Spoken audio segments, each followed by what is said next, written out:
And that is the sound of the closing bell at the New York Stock Exchange. It signals the end of another trading week on Wall Street. The Dow Jones made gains for the day, ending up around 300 points. The S&P 500 and NASDAQ also saw gains, and the S&P is up nearly 2%. And the tech-heavy NASDAQ up 2.5%. Let's bring in Javier David and JD Durkin now. Javier is a CBS News contributor and the managing editor of business and markets at Axios.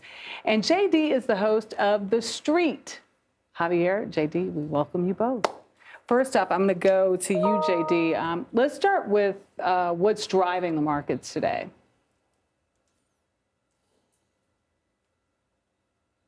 By far been the choppiest week that we've seen across the major market indexes. It's the first down week that we've had since the beginning of the year. The good news, though, is that still net over the three major indexes, the Dow 30, the S&P 500, and as you said, the tech-heavy NASDAQ. We're still in positive territory for the year. If you take a look at the Dow 30 names that are leading the way at the end of the day, these are led by names like Walt Disney, Microsoft, Intel. Those last two names are set to report earnings next week, so perhaps a bit of eagerness from investors. And then really the story to me over in the NASDAQ, and I wonder if Javier is inclined to agree, is Netflix. Finishing the day up 8.4% after their earnings report yesterday. They start to talk about succession plans, but clearly, which is usually not something investors like to hear, shrugging off any of those concerns with a really positive showing today, helping drive up those major indexes. And for investors across the board, it's always nice to see a lot of green up on the big board.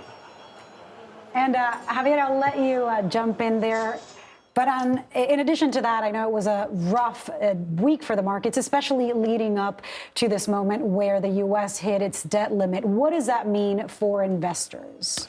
The debt limit is one of these things where Washington kind of has this inclination to play chicken with the markets. And it's really an ideological battle that comes down to the government spending too much. The government has a very large credit limit. The government continuously bumps up against that limit, and the two parties go to war trying to figure out whether or not we stop spending so much, or we stop issuing so much debt, or whether we need to tax people. Sorry, that's a lot. It's a mouthful, but it sounds like you have like an opinion about this. I mean, with respect to the economics of it, may that be why the Congress is so on like two separate points of view on how we should approach this? Yeah, I mean, well, as I mentioned, it's a very ideological, very polarized battle. It's really about, do we spend too much money, or do we need to find money somewhere? And by finding money, I mean issuing taxes in order to cover all of the government's obligations. So it depends on what side of the fence you're on. But the end result is this statutory deficit limit, which we've had on the books for a little over a century, if I'm not mistaken. Don't quote me on that. But the idea is it's been around for a very long time. It's supposed to help us sort of exercise some sort of fiscal restraint. But what it ends up becoming is a political football. Wall Street absolutely at this point hates it. People like Jamie Dimon, who's the CEO of JP Morgan, has said, we need to scrap this. Let's kind of like, let's stop kicking it down the line. Stop kicking it down the road and stop scaring the markets. Yeah. And we're at a precarious moment in the global economy. We're coming off of a year in which interest rates shot up, primarily because of inflation and the Federal Reserve's action against, or offensive against inflation. It's really just one more thing that the market does not need when it's looking for some semblance of stability and just trying to put a rally together. Essential right now. Mm-hmm. And JD, the U.S. Treasury has already started using extraordinary measures to prevent the country from defaulting. What steps can it take if Congress is unable to come to terms on a deal to raise the debt limit before June? I mean, to Javier's point, this is something we've never seen before. And politically speaking, we did hear from people like Mitch McConnell, the Senate Republican leader, saying, look, we've never defaulted before, nor will the U.S. default. But, Treasury Secretary Janet Yellen sent this pretty extraordinary letter to congressional leaders, which, yes, include House Speaker Kevin McCarthy. And she says, we are prepared to suspend pension payments to longtime civil servants and people who have worked for the U.S. Postal Service. There are other extraordinary actions you may have to take down the line. But to Javier's point, this is the ultimate game of chicken, and this large largely came about because House Speaker McCarthy had to make all these very difficult concessions in order to get the speakership battle, and really comes in with a very weakened hand. And now you've got a lot of these so-called GOP rebels, even more moderate Republicans, are sitting there on Capitol Hill and saying, all right, maybe there's actually some negotiating we can do in the spirit of the debt and deficit conversation. Not even on the same page. They're not even reading the same book as the Biden White House right now. So, financially speaking, I would argue maybe it's not something investors are taking quite that seriously enough. We are in the heart of the earnings season. We're talking about the Fed a whole lot. But if this game of chicken continues, you can certainly expect that there would be a significant impact on the market, like we saw in 2011, where the stock market sold off significantly. And of course, famously, the U.S. credit was downgraded for the first time in history. Certainly something, economically speaking, everyone would like to avoid. Sure would. Well, it's not just the debt ceiling impacting the market. We're seeing a substantial situation. We're seeing a substantial number of layoffs from tech companies, Javier. So nationwide, what's driving this trend? So tech it's sort of in its own little bubble. I think it's really important to contextualize what's happening because on the one hand, we're getting almost daily scary headlines, Amazon, 10,000 workers, Google, 12,000 workers. Tech is a very small slice of the American workforce, so that's a good thing. The second thing is we have come out and we're still within like a labor force or labor market, a jobs market that's very robust. Anyone who wants a job at this point can literally find one. Tech workers, what we're seeing interestingly is we're not seeing a lot of these layoffs translate into higher jobless claims. Like the very last one we had a day ago said it's the lowest it's been since September. So we've had this really interesting trend where all of the headlines are blaring layoffs. And the real-time data that we all watch says chill. I love that. Yeah. Relax. Take it easy. Maybe because they're paid so well. Right. And that's another point, right? And I think it's very important to mention. Tech workers are very well compensated. They're going to get severance. They're not just going to be sort of shoved out the door without anything to sort of show for it.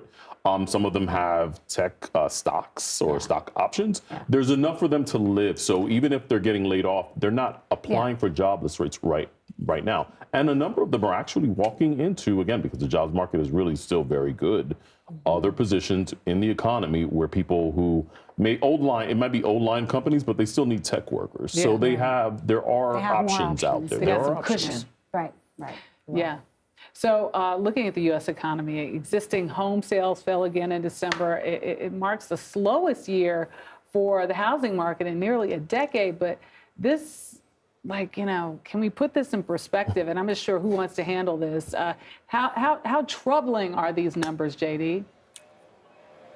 I mean, it's been an incredibly difficult trend line, and part of the challenge is that as you had interest rates go up in 2022, which of course include mortgage rates, you get the sale of existing homes come plummeting down, and it has ultimately wreaked havoc all over the market. I would argue, though, we got a little bit of good news this week in the form of the 30-year mortgage, the fixed rate mortgage, actually coming down from 7.08% down to 6.15. My apologies, by the way, to anyone whose eyes glaze over in your viewership for blanching those numbers. But the long and short of it is to show, okay, this is one data point for the housing market that may indicate inflation is beginning to cool. This is what the Federal Reserve has always been pushing for. So, look, the supply of homes ultimately is still very much a demand, but the fact that that 30-year fixed rate mortgage number began to creep back down a little closer, and actually a very aggressive rate. We haven't seen it fall quite that quickly over a 10-week period, going all the way back to January of 2009. It might ultimately be a much-needed boost to the housing market, but I think most analysts would be inclined to say the challenges certainly outweigh even the little bit of good news that we got over the course of the last few days